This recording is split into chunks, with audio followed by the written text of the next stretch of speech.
Friends, India versus England second test day 3 review చూద్దాం ఒకసారి. Day 3 team India 28 రన్స్కి 0 వికెట్తో start చేసింది. Day 3 first సెషన్లో Rohit Sharma 13 రన్స్కి out అయ్యిండు. అండర్సన్ బౌలింగ్లో క్లీన్ బౌల్డ్. జైస్వాల్ 17 రన్స్కి అవుట్ అయ్యిండు సెకండ్ వికెట్గా. అండర్సన్ బౌలింగ్లో రూట్ క్యాచ్ ఇచ్చి అవుట్ అయ్యిండు. ఫస్ట్ 2 వికెట్స్ ఎర్లీగా కోల్పోయింది టీమిండియా. శ్రేయస్ అయ్యర్ 29 రన్స్కి అవుట్ అయ్యిండు థర్డ్ వికెట్గా. హార్ట్లీ బౌలింగ్లో స్ట్రోక్స్ క్యాచ్ ఇచ్చి అవుట్ అయ్యిండు. అప్పుడు టీమిండియా స్కోర్ 111. పటిదార్ 9 రన్స్కి అవుట్ అయ్యాడు ఫోర్త్ వికెట్గా. రెహాన్ బౌలింగ్లో ఫోక్స్ క్యాచ్ ఇచ్చి అవుట్ అయ్యాడు. అప్పుడు టీమిండియా స్కోర్ 122 for 4.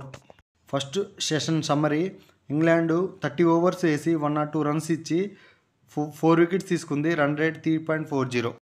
సెకండ్ సెషన్లో శుభ్మన్ గిల్ అండ్ అక్షర్ మధ్య 89 రన్స్ పార్ట్నర్షిప్ వచ్చింది ఫిఫ్త్ వికెట్కి. అదే సెకండ్ ఇన్నింగ్స్లో హైయెస్ట్ పార్ట్నర్షిప్ టీమిండియాకి. సెకండ్ సెషన్ హైలైట్స్ ఏంటంటే, శుభ్మన్ గిల్ సెంచరీ కొట్టాడు 132 బాల్స్లో. టీమిండియా స్కోర్ 211 వద్ద ఫిఫ్త్ వికెట్గా శుభ్మన్ గిల్ 104 రన్స్కి బషీర్ బౌలింగ్లో ఫోక్స్ క్యాచ్ ఇచ్చి అవుట్ అయ్యాడు. అక్షర్ పటేల్ 45 రన్స్కి హార్ట్లీ బౌలింగ్లో ఎల్బీడబ్ల్యూగా అవుట్ అయ్యాడు సిక్స్త్ వికెట్గా. అప్పుడు టీమిండియా స్కోర్ 220 for 6. థర్డ్ సెషన్లో టీమిండియా తొందరగానే ఆల్అవుట్ అయింది.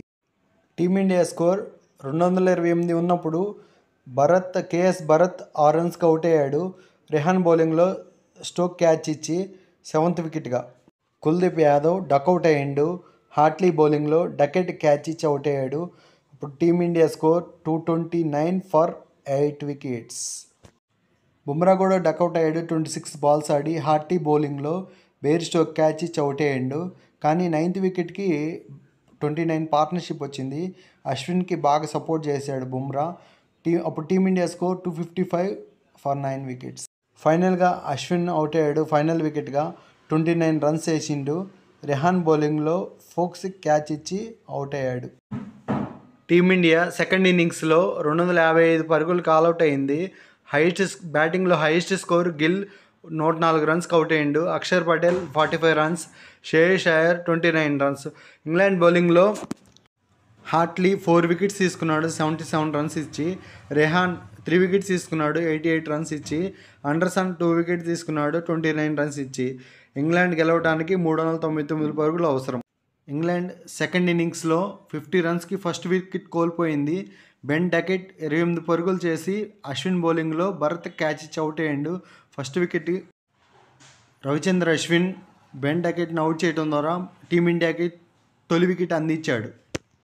డే 3 ఫైనల్ సెషన్ సమ్మరీ: ఓవర్లో 28.3 overs 95 runs 5 wickets and run rate వచ్చి 3.33.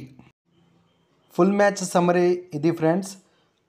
ఇంగ్లాండ్ సెకండ్ ఇన్నింగ్స్లో 67 రన్స్కి 1 వికెట్ కోల్పోయింది. క్రాలీ 29 రన్స్తో ఆడుతున్నాడు అండ్ అశ్విన్ 1 వికెట్ తీసుకున్నాడు. టీమిండియా గెలవడానికి ఇంకా 9 వికెట్స్ తీయాలి.